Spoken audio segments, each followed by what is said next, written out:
Bharat express news network के CMD Shri Upendra Rai ji इस वक्त मेरे साथ जुड़ चुके हैं। मैं उनसे सवाल जवाब का सिलसिला शुरू करूं, लेकिन कुछ चीजें मैं अपने दर्शकों के साथ भी शेयर करना चाहता हूं। श्रीमान श्री उपेंद्र राय जी उन जर्नलिस्ट में से एक जर्नलिस्ट हैं जिन्होंने 26/11 के इन अटैक्स को ग्राउंड जीरो पर जाकर कवर किया था। मैं आपको एक चीज और बता दूं कि उपेंद्र राय जी ही वो पत्रकार थे, वो जर्नलिस्ट थे जिन्होंने पहली बार ये जो ब्लास्ट हुए थे, जो खबरें लगातार ब्रेक हो रही थी, इधर खबरें ब्रेक हो रही थी, बहुत न्यूसेंस था हर तरफ, बहुत शोर शराबा था, तो उपेंद्र राय जी वो जर्नलिस्ट थे जिन्होंने इस तरीके के इंडिकेशंस दिए थे कि ये एक आतंकी हमला हो सकता है। वो मेरे साथ इस वक्त फोन लाइन पर जुड़ चुके हैं। उपेंद्र जी, मैं पहले ही बता चुका हूं, दर्शक भी जानते हैं, जो लोग आपको जानते हैं, आपका एक बड़ा जर्नलिस्टिक करियर है। मैं आपसे समझना चाहूंगा, तहव्वुर राणा का भारत में आना ये कितनी बड़ी रणनीतिक जीत आप मानते हैं? बहुत बड़ी, अभी तक की सबसे बड़ी रणनीतिक जीत मानता हूं मैं। और इसके लिए मैं भारत के गृह मंत्री श्री अमित शाह जी को और प्रधानमंत्री श्री नरेंद्र मोदी जी को बधाई भी देना चाहता हूं। और मैं मानता हूं कि प्रधानमंत्री तो प्रधानमंत्री हैं, लेकिन उनके साथ गृह मंत्री ने जितना बड़ा प्रयास किया है, मैं चूंकि इन्वेस्टिगेटिव एजेंसियों और इन्फोर्समेंट एजेंसियों का बहुत लंबे समय तक रिपोर्टर रहा हूं, रिपोर्ट करता रहा हूं। उस वक्त मैं स्टार न्यूज में था जब ये घटना हुई थी। मैंने अपनी पत्नी को हैदराबाद एक कॉन्फ्रेंस में जाने के लिए एयरपोर्ट ड्रॉप किया था और करके मैं सीधे ओबेराय होटल पहुंचा था। उस वक्त संदीप टंडन जी रिलायंस के एक बहुत बड़े अधिकारी होते थे, उनकी पत्नी उन्नाव से सांसद रहीं, उनसे मेरी मीटिंग थी और हम दोनों बेलवेडियर क्लब में बैठे थे। उनकी तबीयत थोड़ी नासाज थी, खाना लगाने के लिए उन्होंने बोला एक जो बेलवेडियर के एक वेटर को, तो उन्होंने कहा कि मैं तुम क्या खाओगे? तो मैंने कहा कि मेरा खाने का बिल्कुल मन नहीं है, मुझे कहीं डिनर पे जाना है। तो उन्होंने कहा कि जब तुम्हारा मन नहीं है तो मैं नहीं खाता हूँ। वो खाने के लिए मना करना ही इस बात को जाहिर करता है कि मैं आज जिंदा हूँ।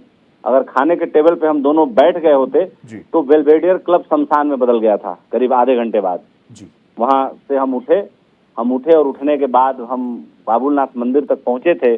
स्टर्लिंग अपार्टमेंट पेडर रोड में, याद कर रहा हूँ उस घटना को, दर्शकों को विस्तार से बता रहा हूँ। स्टर्लिंग अपार्टमेंट पेडर रोड में मुझे किसी के घर खाने पे जाना था।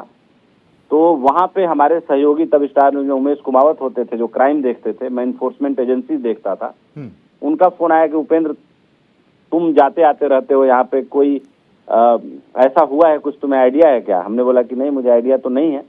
तब तक जिनके घर में खाना खाने जा रहा था उनका बेटा ताज चैम्बर्स में गेटवे ऑफ इंडिया में फंसा हुआ था। उन्होंने पूरी बात मुझे बताई और फिर दोबारा मैंने जो है पीसीआर में डायरेक्ट फोन लगाया, डायरेक्ट हॉटलाइन पे कि मेरा फोनो दिया जाए। तो पहला फोनो मेरा अंदर गया था, जो आपने बताया बात बिल्कुल सही है।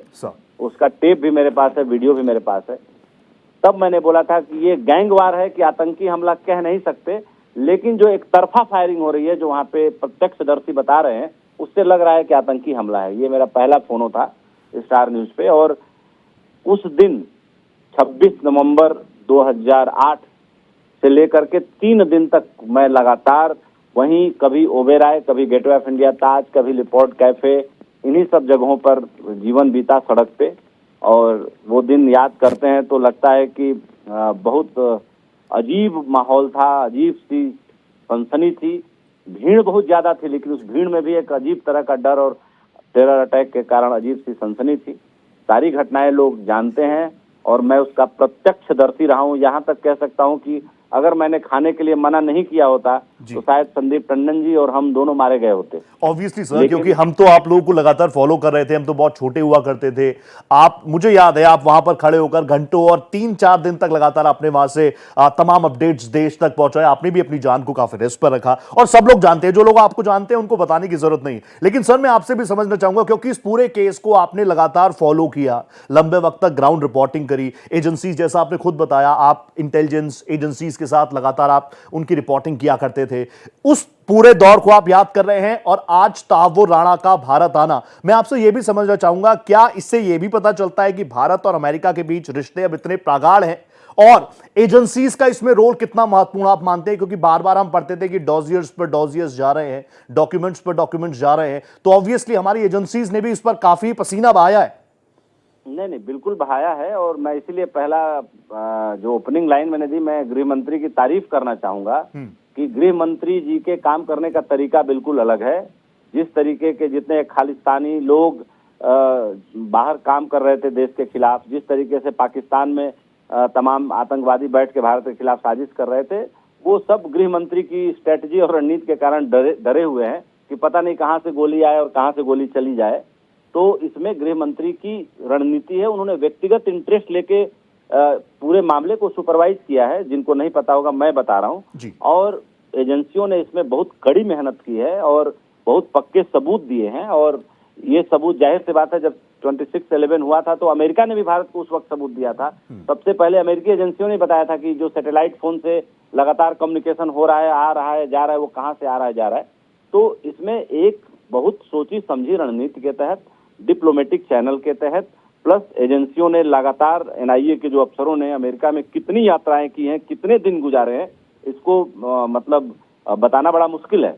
बहुत ज्यादा मेहनत हुई है और भारत ने भी टिट फॉर ट्रैट के पॉलिसी पे काम किया है। तब जाकर के पाकिस्तान में जो अब डर का माहौल है और आतंकी घटनाओं पर जो मतलब एक तरीके से लगाम लगाने में भारत सफल हुआ है, वो भारत के जो कुछ चुने हुए ऑफिसर्स हैं और गृह मंत्री का मार्गदर्शन है। बहुत कमाल का काम हो रहा है इस समय। सर, मैं आपसे एक चीज और पूछना चाहूंगा 26/11 के बाद, क्योंकि आपने उन तमाम चीजों को कैमरे के माध्यम से भी, कई तस्वीरें ऐसी होंगी जो आपके जहन में भी होंगी, आपकी आंखों पर भी होंगी, आपकी लाइफ पर भी इंपैक्ट किया होगा। मैं आपसे समझना चाहूंगा, आज तो हम जैसे युवा पत्रकार बार बार कहते हैं कि आतंकवाद के प्रति, टेररिज्म के प्रति जीरो टॉलरेंस की नीति है।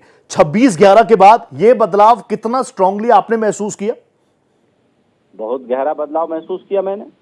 क्योंकि मुझे याद है कि मैं सैटरडे संडे अपनी फैमिली को शॉपिंग मॉल और लाजपत नगर नहीं भेजता था। मेरे मन में डर रहता था कि कहीं बम न फट जाए जी। और अब कह सकता हूं कि मुझे ऐसा डर कभी नहीं लगता, क्योंकि मुझे पता है कि भारत सरकार ने 2014 के बाद, आज ये बात बहुत भरोसे से और बहुत जिम्मेदारी से बोल रहा हूं जी, कि RAW में, IB में, मिलिट्री इंटेलिजेंस सर्विसेज में और इन्फोर्समेंट एजेंसी में जितनी जगहें खाली थी, उससे ज्यादा मैन पावर भारत सरकार ने दिया है काम करने के लिए जी। और टेरर पर लगाम लगाने के लिए भारत सरकार ने जितने लेटेस्ट इक्विपमेंट मंगवा करके इन्फोर्समेंट एजेंसियों को और इंटेलिजेंस एजेंसियों को दिया है, वो भूतो न भविष्यति है। उसका परिणाम है कि अब बम नहीं फटते देश में।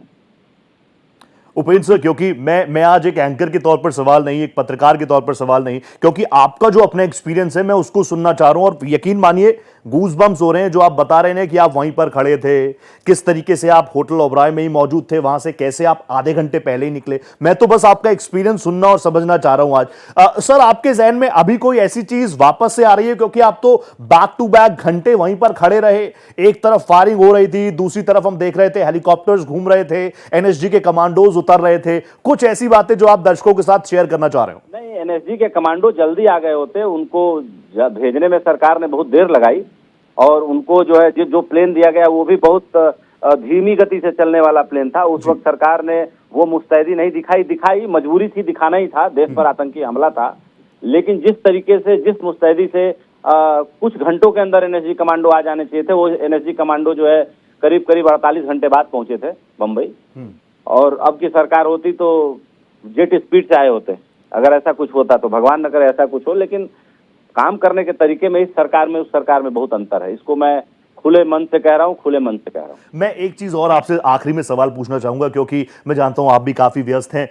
उपेंद्र सर, मैं आपसे समझना चाहूंगा मीडिया को इस केस को कैसे दिखाना चाहिए, दर्शकों के बीच कैसे जाना चाहिए, ताकि, क्योंकि मैं जानता हूं आपका वो तरीका नहीं है कि हाइप क्रिएट करो, रोहित तुम हाइप क्रिएट करो, शोर शराबा करो, लोगों के बीच सनसनी फैले, आपका वो तरीका है ही नहीं, वो हमने कई मंचों पर देखा है। मैं आपसे जानना चाहूंगा मीडिया की जिम्मेदारी कैसी होनी चाहिए? आप क्या चाहते हैं कि बिना हाइप के किस तरीके से तथ्य इस पूरे केस को लेकर हम दर्शकों के बीच लेकर जाएं?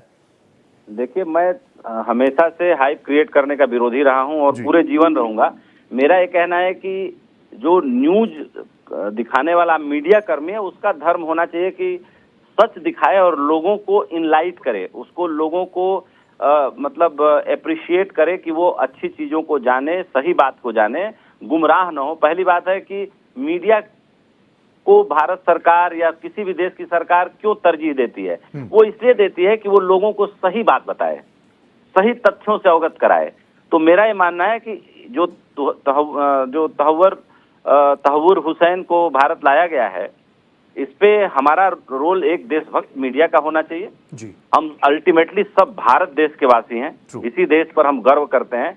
भारत हमारा देश है, इस देश के लिए हमें जो कुछ भी कर सकते हैं करना चाहिए। अगर एक सिपाही की तरह, जैसे इजराइल का हर नागरिक जो है आर्म्स ट्रेनिंग लेता है और लड़ने की जरूरत आती है तो लड़ता है, उस तरीके से अगर एक पत्रकार होने के नाते कभी ऐसा मौका है कि हमें हथियार उठा के इस देश की सीमा पे जाके लड़ना पड़े तो वो भी करना चाहिए। मैं इस बात, लेकिन झूठी हाइप नहीं क्रिएट करनी चाहिए, तथ्य को बयां करना चाहिए, लोगों को जो है इनलाइट करना चाहिए, लोगों को जो है इन्फॉर्म करना चाहिए, लोगों को बताना चाहिए, सही बात अवगत कराना चाहिए। उपेंद्र सर, क्योंकि आपने खुद बताया कि आप लंबे वक्त, और मैं तो जानता भी हूं, आपने एजेंसीज को, इंटेलिजेंस को बहुत करीब से कवर किया है, अधिकारियों के साथ आप लगातार संपर्क में रहे और हमेशा वो आपकी पत्रकारिता में नजर आया कि देश सबसे पहले है, राष्ट्र सर्वप्रथम है। मैं आपसे ये समझना चाहूंगा, क्योंकि स्लीपर सेल, ये शब्द मेरे जैसे बच्चों से या मेरे जैसे युवाओं से ज्यादा आप बेहतर तरीके से समझ सकते होंगे, क्या इस प्रत्यर्पण के बाद या तहव्वुर राणा से पूछताछ के बाद नए स्लीपर सेल या बाकी बचे सहयोगियों का नाम सामने आ सकता है? कितनी उम्मीद आप कर रहे हैं?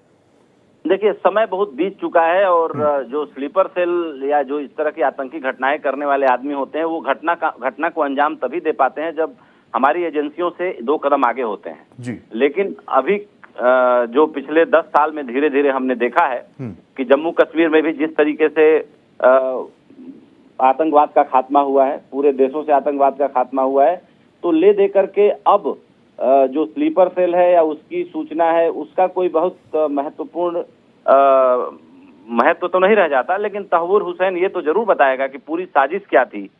हो सकता है कि तहव्वुर हुसैन किसी इंडिया में बैठे सफेद पोश का नकाब उतार फेंके और उसमें हो सकता है कुछ और लोग हो जिन्होंने सहयोग किया हो देश के खिलाफ।